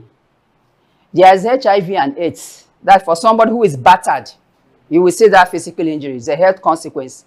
There is HIV, AIDS. There is sexually transmitted infections. There is unwanted pregnancy. We have said these ones before, just that all those ones. Then for psychological, the person going through these psychological consequences can fall into depression. And we know what depression is. It's, a mental, I think it's the worst form of sickness. Mental health sickness is worse than physical sickness. Fear, self-blame. Do you understand? The person will always, he won't have confidence in himself. I am the cause of it. That's Self-dignity has been taken away from the person. So everything that happens, she takes blame. I'm at fault. You know, you can't stand up to speak for yourself again. That's what the psychological implication it has on the victim. Anxiety. You are always anxious, you know. You don't know what is coming next. You don't know from your abuser what tactics is coming with next. What kind of form of violence is he bringing to you next? So you are always anxious. And then probably it leads to mental ill health. Sometimes, so some people talk of committing suicide. Some actually do it and all that when they are depressed and there's no way out. And the most funny aspect of it is that this psychological health consequence, nobody sees it if you don't take care. It's only the person suffering it that knows it. She knows what is suffering, but to an outsider, she's okay. Especially those women suffering marital abuse. You may come to the house, everything may look okay. The man, if he's a good pretender, will pretend that he's okay. Or the woman, if she's a good pretender, she will pretend that everything is okay, especially when there are visitors. But when visitors go, the person that is receiving the violence knows how it feels. So these are the thoughts that runs through her mind. Most of the times, you find people committing suicide. You don't know what they have gone through. Then we have social and economic consequences. You know, they are blamed for social and economic consequences. The victim is being blamed, especially victim of rape. You are the cause. If you did not wear miniskirt, if you did not dress like this, if you did not go to his house, if you did not do this and that, would it have happened to you? Would anybody have raped you? Victim blaming. The society keep blaming the victim. Then stigmatization. Nobody wants to get close to you. And then rejection. Nobody wants to have anything to do with the victim. Isolation is on his own. Then decreased earning capacities for contribution. You understand? When somebody is in this kind of situation and everybody is isolating you, rejecting you and all that, your power to earn money, to make a living for yourself will begin to degenerate. And then maybe probably nobody will want to employ you. It increases poverty. But if somebody that is not working or that cannot get employment, I will actually be pushed into poverty. Then there is risk of re-victimization. And then the risk of re-victimization, the person may want to go back to fend for herself, you know, and then meet the people again that will still put the person to victimization. So it's like a circle. Next slide. Sexual and reproductive health and rights. So the rights of a woman, the sexual and reproductive and health rights implies that women's rights to reproductive choices, such as they should have the right to choose who they want to marry. Cannot be forced into marriage. They have the right to choose whether to marry or not to marry. They have the right to use contraceptives during sexual intercourse. They have the right to choose when to be pregnant. This one is sexual and reproductive health rights. I think it's for the women. Yes. Then they have the right to choose the number of pregnancies to carry. They have the right to keep a pregnancy or not. Safe and legal abortion. I don't know, Father. Hey, good. Then access to prenatal health care. As when she's pregnant, she has the right to go to hospital. And then forced abortion. Forced abortion. It's not supposed to be a right. It's not supposed to be a right, yes. So next slide. Then what are the factors that are fueling this sexual and gender-based violence? What are the factors? These are the exposure to modernity and misuse of modern technologies. Like this, our phone, the television, the things we see. The world has gone global now. We are copying from different worlds. We have the whole world by our palm. We have the whole world in our palm by virtue of the use of our phone. We see what happens around the globe. We copy both the good, the bad, and the ugly. Then social-cultural influences that support female subjugation. Cultural practices, you know, that relegate women, put them to the background. Then parental negligence and lack of proper training of male children. Yes. Some parents don't do their parental duties any longer because of every morning they rush out We have to look for what the family will eat. They leave their children at the mercy of the house help or at their own. Or most of the time, some parents are lazy to teach moral to their children. And when they want to do, they focus on the female children. You are a woman, oh, you will marry. You will enter a man's house. Do this, do. You are training the woman, preparing her of how to be a good woman. And the man is left out. Nobody is training him how to be a good grown man or a good husband in the future. So every emphasis is on the woman. And when a good woman grows up and marry a bad man, they can't make a good home. So the violence continues. Then, parental negligence, lack of proper training of male children, one-sidedness in cultural orientation. One-sidedness in cultural orientation. These are the things. You are teaching one part, just that woman. You are imbibing the culture, how to be a woman, on how to be a good person in future, only on the woman, leaving out the man. Then excessive attention to the male child. Now you are lavishing her with attention. Onochie is the man, you know, the person that will take after you. Whatever he does, nobody corrects him. He's the man of the house. He comes, he bullies the sisters, and you laugh. Levi is a boy now, he will change. He does something wrong, right? He's a man now, Levi. And then he grows with that attitude. Whatever he wants at home, you obliges him. Whatever he wants to eat, you oblige him. Also not Chonka, because he's a man. Because he's your tomorrow. Because he's the future of the so-called future. So anything the male wants, he goes away free with whatever he does in the house. And the female child does not try it. So much attention is lavished on him, and he gets away with so many bad behaviors. Next slide. What are the factors for... Okay, continues. Then the contradiction or ambiguity of the 1999 Constitution on the legal age form of marriage. So this one now touches on child marriage. Because in the South and in the North, I think we have two constitutions. The North is using the penal code, and the South is using the Constitution, right? I think the Constitution and for Nigerian Constitution that we are using, an adult is from 18 years. And from 18 years, an adult can get married. But in the penal, what the code that they use in the North, the penal code, I think it's from 12 that a woman becomes a girl becomes a woman and can readily be given out in marriage. So these are the contradictions now. They are using 12 years to measure for a grown woman in the North and 18 years here in the South. So these are the contradictions. So when a child of 12 gets married there, it's still a child, for crying out loud. And then you enter into marriage with all the problems, sexual issues and all that. And yet no law protects that child because they are using penal code. When you go want to charge the case, they look at the penal code, it's up to 18 years and nothing can be done. Then in the South, it's 12. We are helpless. The child cannot be helped. Non-existence of violence against persons law in some states. Like this VAP law, there's a VAP law now that is enacted by the government. I think in the year 20, I don't know, 20, it was about 3-4 years ago. The law was enacted to protect people. You understand? And some states have not domesticated that VAP law. So when this violence happens, you don't have a law that's backing the investigation or that can be used to punish the person that is penetrating the law. So some states have not yet adopted the violence against persons law. So, yes, thank you, Father. 2015. Thank you. So it's only about 23 states that have domesticated this VAP Act. I think ANAMBRA has domesticated it good enough.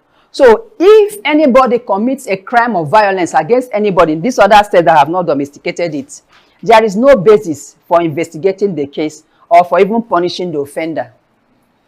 Then we have fear of stigmatization and discrimination. It's still part of what is failing. Then low reportage of cases of SGBV. Nobody wants to talk about it. Nobody is reporting it to the law enforcement agency. So the culture of silence is still promoting a sexual and gender-based violence. Next slide. Then the notion of innocent dressing is one excuse some people give just to justify rape. And this deters reporting by victims and And it breeds the culture of silence. Yes, I've said it before. Like most of the time, these victims that are raped, especially these girls, you know, people will bring the blame to them if you are not dressing decently. It is not an excuse for a woman not to dress properly. Dress good as a woman. But then if someone chooses to dress like a mad person, it's still not an excuse for the person to be raped. Do you understand? And it's still not an excuse for the person to begin to be blamed. We should focus on the crime that has been committed, that is rape, rather than what the person was wearing and where the person was and all that and all that. Those ones are immaterial. Those indecent dressing and other, they are topics for another day. But it's not a reason for somebody to get raped and for somebody to be blamed for. Then delayed justice in some cases occasioned by prolonged judicial proceedings. It also attracts stigmatization to the victim. Yes, because of the justice system in our country, you know, most of these cases, when they are taken to court, sometimes transfer of judges, you know, slow court procedures, adjournment and all that. It's, I know, deters this victim from getting justice. And as I say that justice delayed is justice denied. And in some cases, sometimes these cases last more than 2, 3, 4 years in court. Sometimes the victim, they get tired, you know, and everybody forgets about it. And then it weighs them down. So, and then until you give justice to a victim of rape and bring the person that committed this rape to shame the person, then the society will learn a lesson from it. But as it is, if nothing is done, the victim bears the shame all alone. But when justice is secure for the victim and the rapist is, you know, brought on national television as is exposed and is named and shamed, then the shame is transferred from the victim to the person that committed the rape. Then we have a less stringent punishment for offenders do not serve as enough deterrent. Yeah, sometimes, no, when the matter is still taken to court, some judges may use their discretion. You know, most of the time, these rape cases they are committed by men. And most of the times, some, I won't say corrupt, some judges, because it's their man that is involved, they want to be lenient with their fellow man. They can give, you know, minimize the punishment. It's not strong enough. Yes, it is not strong enough, you know. It is not severe enough to serve as deterrent to others. It might be asked to pay fine or 6 months imprisonment, or just say no, a very minimal conviction. And then that will not serve as deterrent to others. Some people will say, "Patakwana, 6 months now, I will come out." But if it is like 10 years with, you know, severe punishment, nobody will want to try it. Then next slide. The VAP Act of 2015, thank you, Father, you reminded me, that was when it was passed. It's a legal framework that was born out of genuine desire to address the high incidences of gender-based violence, especially violence against women. And the Act prohibits all forms of violence against persons, both in the private and public spheres, and provides maximum protection and effective remedies for the victims and punishment to the offenders. This explains what we have been saying. That's why the Act was enacted, to protect the victim and then to punish the offender. It was the VAP Act, as the Violence Against Persons Act, was passed in 2015 by the government to, you know, to protect victims of violence. Go, let me be looking at it. Okay. Okay. The Act also helped to reduce certain offenses in line with present realities. Okay, so the Act helped to redefine certain offenses in line with the present realities. That when this Act was enacted in 2015, it helped us to know which offense is VAP offense, which offense deserves what punishment, and which offense should, you know, receive such punishment, and how the victim of these offenses should be treated and handled. Then it brings about equal protection of the person. That the person who is a victim of this violence, either a girl, a boy, a man or a woman, it brings equal protection for the person, for the victim of the offense. And then there are institutional arrangements to facilitate and enhance access to justice and support to survivors of the violence. So there are some agencies like NAPTIP, we handle VAP cases at the national level. NAPTIP can investigate and prosecute VAP cases at the headquarters, but in the states, we don't. So in Anambra State here, it is the Ministry of Women Affairs and the Ministry of Justice, and then the police or the human rights that can prosecute VAP cases under the VAP law. But most of the times, there are some human trafficking cases, sexual exploitation cases, that can serve as a VAP case and as a human trafficking case. And rape, in some cases, there are some instances where a rape can occur and it becomes a rape within the ambient of human trafficking. So we can take up a rape case depending on the circumstances leading to the rape. NAPTIP can handle it. But if it's outright rape, it is the police that handles the rape. So it depends on how it comes. Next slide. Then provisions of that's the offenses that are found under the VAP law. We have rape, domestic violence, sexual assault, sexual harassment, harmful practices, harmful traditional practices, widowhood torture. That's when a woman's husband died. All those things that a woman passes through is an offense under the law. Stalking, that's watching the person, monitoring the person's movement, The person is going, you are following the person, maybe with an intention, maybe to harm the person. Then stalking could be cyber stalking. You can watch the person, monitor the person through the internet or physical stalking. Then child abuse, cyber bullying, all those things, writing things about the person on the internet, causing a person, abusing somebody and all that. They are all VAP offenses. And then these are the bullying. Let's assume that that woman is a victim of rape. So there is an illustration that behind her, those are the names that people call her for a victim of rape. She is a victim of rape. She's passing through a lot. Yet people are throwing insults at her. They are calling you her. Did you really say no? That's when they were trying to rape you. Did you say no? Did you not enjoy it? And all that. So these are the things that people say to victim of rape rather than sympathize with the victim. The other people call her a slut, a whore, and a shower.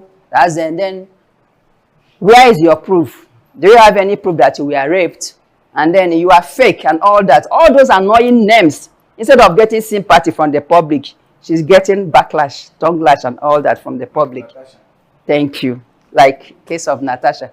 Then the provisions of VAP 2015 offenses continue. Then Section 1 redefines rape. Section 1 of that VAP Act redefines rapes to include penetration of any orifice of a person. They could be such as the vagina, the anus, the mouth, or any part of the body, or anything. So rape now does not only mean when a woman's vagina is penetrated by a man with his penis.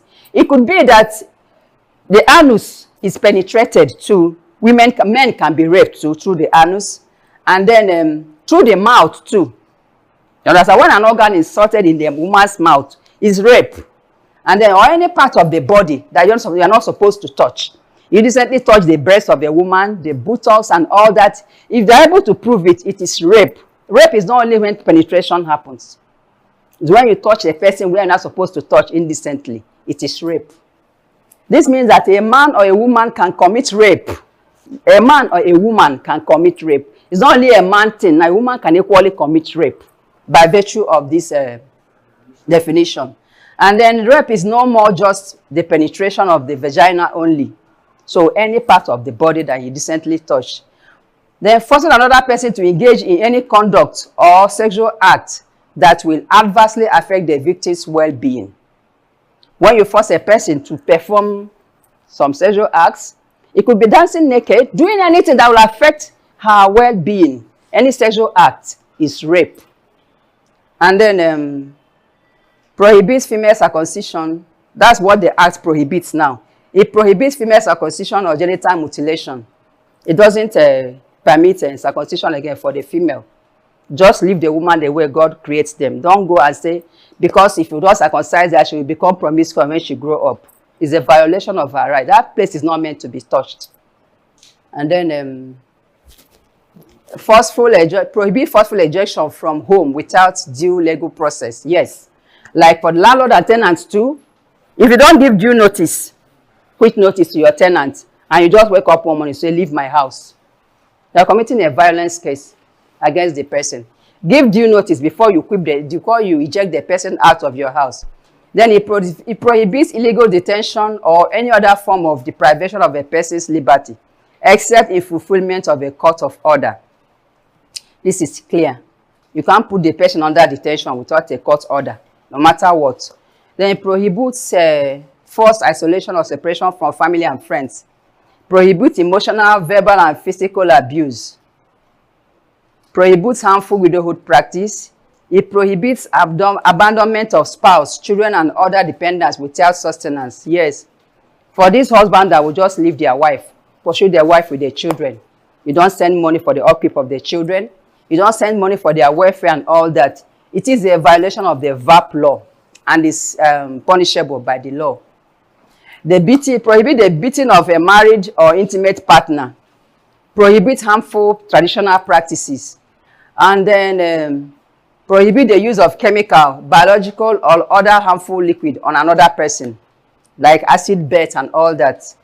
Then it prohibits stalking. So these are the what the act prohibits. Next slide. Okay, wait, come back there. Let's see. Okay. It prohibits, the act also it prohibits incest. It's an offense, incest.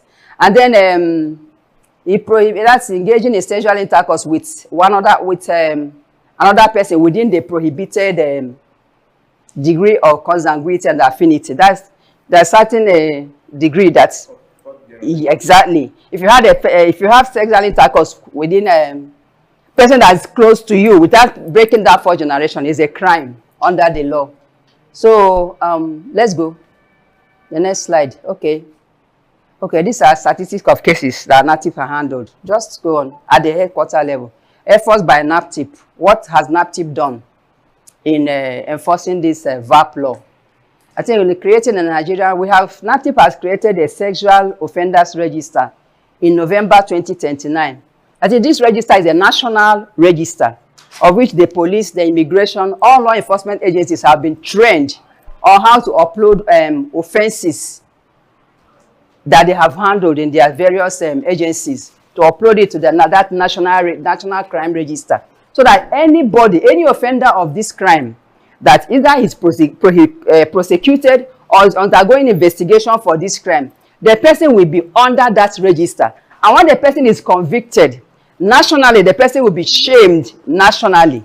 So when the person is seen anywhere, at the airport, at the embassy, wherever, people will know that this is a rapist or this is a child abuser. That the person will be shamed. Rather than now, the shame is not transferred from the victim to the offender. That's what this register 6 has achieved. The creation of the VAP department with sexual okay, but NAPTIP, we have created a VAP department at the headquarters, like I said, where we handle VAP cases. And then sensitization and awareness creation on the air and on social media. The creation of documentaries and short stories on SGVB. Next slide. Way forward. Then reversing the shame. That's what NAPTIP has done and is still doing with other stakeholders. We reverse the shame, carry the shame from the victim and plaster it on the face of the rapist. Next slide. The use of alternatives to victim testimony in court. Yes, most of the time the victims of this case, we protect them when we go to court. If it's children, we have the child court or the children's court, or if it is at the Federal High Court, because there's one case that we are handling, head of operation, okay, that a child was raped in ANAMBRA here by the stepfather. So we took the case to court together with Intercy Center. So the child was treated and all that. So the case is ongoing in court. So when it was time for the child to give testimony, the judge asked everybody to move out of the court, remaining the prosecuting judge and the defense lawyer of the witness of the suspect, so that the child can have the privacy she deserves and to say whatever she wants to say without interference. So that is one of the ways we try to protect the victim in court. Where there's no special court, she's given that privacy to speak. And luckily enough, the victim we had in this testimony, she did very well. It was performed excellently well to the impression of the judge. She impressed the judge. I mean, the judge offered even her scholarship to continue her education. The case is still ongoing. Hopefully, NAPTIP will get a conviction on that case. That's why I say sometimes most of these violent cases, there's a way it will present. NAPTIP will handle it. It's one of the examples. Then it identifies protection for victims and witnesses. Awakening parental societal responsibility to the girl child. It increased enrollment of girl child in education. So what this VAP has done now is try to protect potential victims by bringing programs that will take them off, that will engage them and not make them easy prey to rapists. Next, enactment of stringent law and, okay, thank you.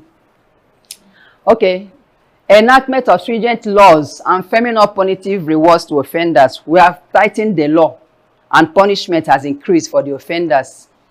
Strengthening report system and publicizing the channels of reporting. Yes, how we report these law SGBV cases handled by different establishments. Community sensitization through dialogue and strategic persuasive communication with community leaders and traditionalists. So we are doing all of this. We are engaging the communities too, talking to them. Let the culture of silence break. Let people speak out. Let wives speak out. Let whoever is being under exploitation, let the person speak out, so that this silence can kill this silent culture of silence and reduce this crime.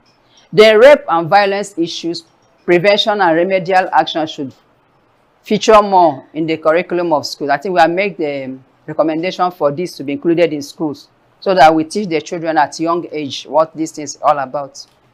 Next slide. Okay, I think that's the end. Conclusion. Our lives begins to end the day we become silent about the things that matter. I think that's Martin Luther's quote. Okay, thank you for listening. So, end the violence against women. Stop gender-based violence. Together we can do it. Thank you.